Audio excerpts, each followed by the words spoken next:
Nah, kalau misalnya teman-teman mau apply sama agent atau perantara, hati-hati sekali lagi kalau misalnya teman-teman ada di grup atau WhatsApp atau Telegram atau Facebook whatsoever.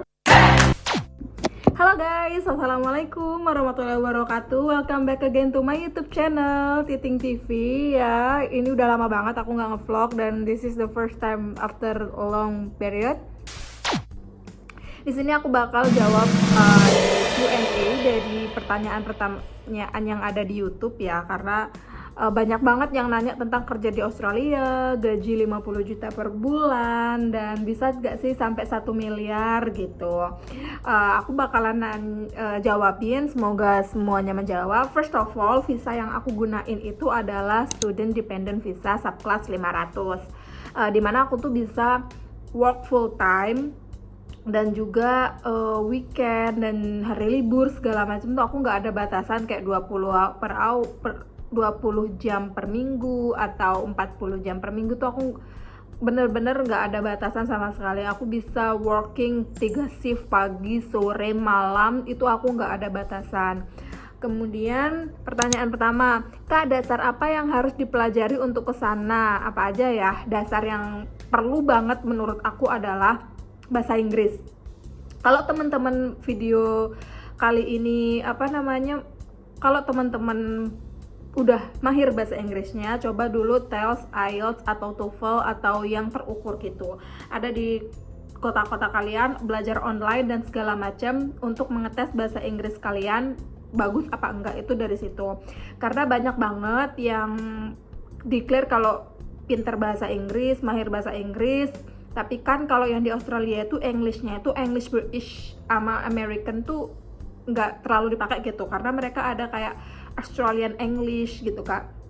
Jadi Singapore English juga beda lagi. Jadi kalau aku pribadi, ini berdasarkan pengalaman aku aja, bahasa Inggris yang bagus menurut aku tuh ya British English yang banyak digunakan di Australia gitu. Kalau American English itu aku belajar dari mulai aku kecil kak, jadi itu sangat beda banget. Kalau misalnya kita ada di sosial, maksudnya kayak kita berinteraksi dengan Australia aslinya gitu, bakalan beda banget. Mereka pakai Australian English.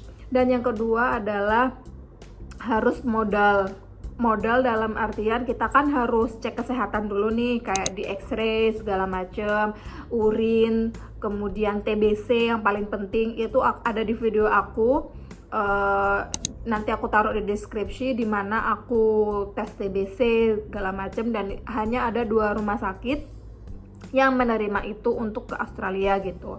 Kalau misalnya mau tinggal lebih lama, bayarnya kan harus bayar insurance atau kayak asuransi kesehatan tuh dibayar di depan. Jadi kalau misalnya single itu lebih murah, bawa 2 keluarga suami istri itu lebih mahal lagi, tergantung durasi juga. Kemudian kalau misal bawa anak umur berapa itu juga bawa 1 keluarga itu juga makin mahal lagi kayak gitu. Jadi harus ada modal terlebih dulu di awal untuk tes bahasa Inggris, tes kesehatan, dan juga daftar visanya kayak gitu. Karena sekali visa itu udah masuk, meskipun kakak itu akan ditolak misalnya nggak granted gitu ya, itu tetap uangnya hangus gitu. Kemudian yang kedua, kalau udah umur 57 tahun bisa nggak kerja di sana? Oke. Jadi kak, kalau misal mau student visa, sebenarnya nggak ada batasan untuk kuliah master dan PhD. Tapi kalau yang nantinya akan bekerja gitu ya. Tapi kalau misalnya mau working holiday visa itu 30 tahun tuh mentok gitu. Dan setahu aku sekarang more than 35 years old itu udah nggak bisa granted student graduate visa gitu. Jadi kalau misalnya umur 31, 32 itu udah nggak bisa daftar BHV, tapi bisa daftar master degree. Dan master degree-nya itu aku sarankan di top 8 kampus gitu, ada di video aku.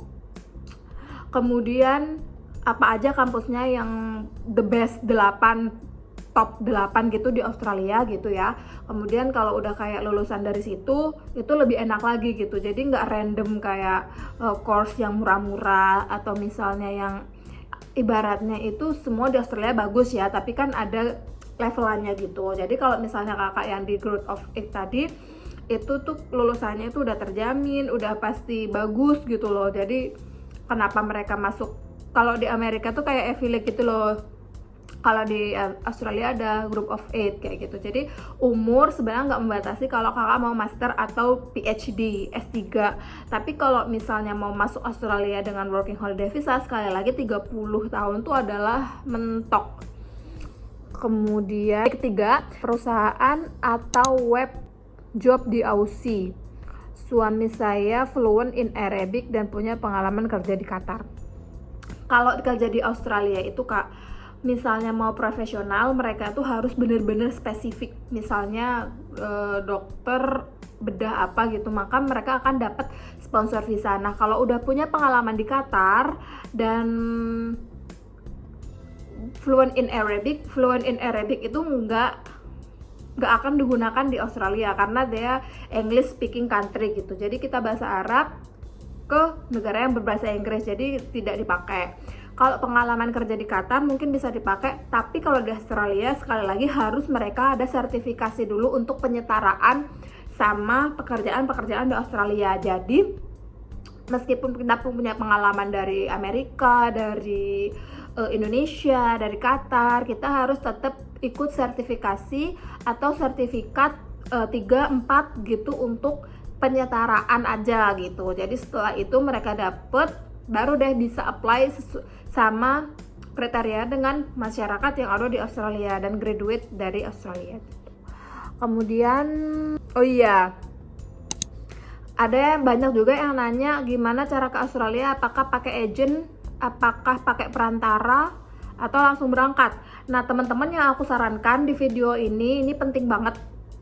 Dan teman-teman kalau misalnya mau ke Australia apply visa sendiri ya, itu aku sarankan untuk apply visa sendiri. Karena kenapa? Agent itu hanya membantu, yang punya keputusan itu adalah embassy atau high commissioner gitu. Jadi kalaupun apapun yang dimintain agent ataupun perantara, whatever you name it, kemudian mereka pasti akan nggak bisa 100% granted gitu, karena embassy pun nggak bisa 100% granted gitu kalau kita apply sendiri. Nah kalau misalnya teman-teman mau apply sama agent atau perantara, hati-hati sekali lagi. Kalau misalnya teman-teman ada di grup atau WhatsApp atau Telegram atau Facebook whatsoever, teman-teman nanya ada nggak rekomendasi bla bla bla, itu harus hati-hati teman-teman, karena banyak banget scam di mana-mana dan teman-teman pasti akan di DM, di japri, terus seolah-olah mereka itu expert gitu ya. Nanti teman-teman dimintain transfer uang buru-buru dan Indian kayak sama-sama nggak granted gitu loh. Jadi menurut aku apply visa sendiri aja gitu. Terus aku rasa itu aja teman-teman. Kalau misalnya ada lagi yang mau ditanyakan, aku bakal buka Q&A sesi kedua di video selanjutnya. Bye bye.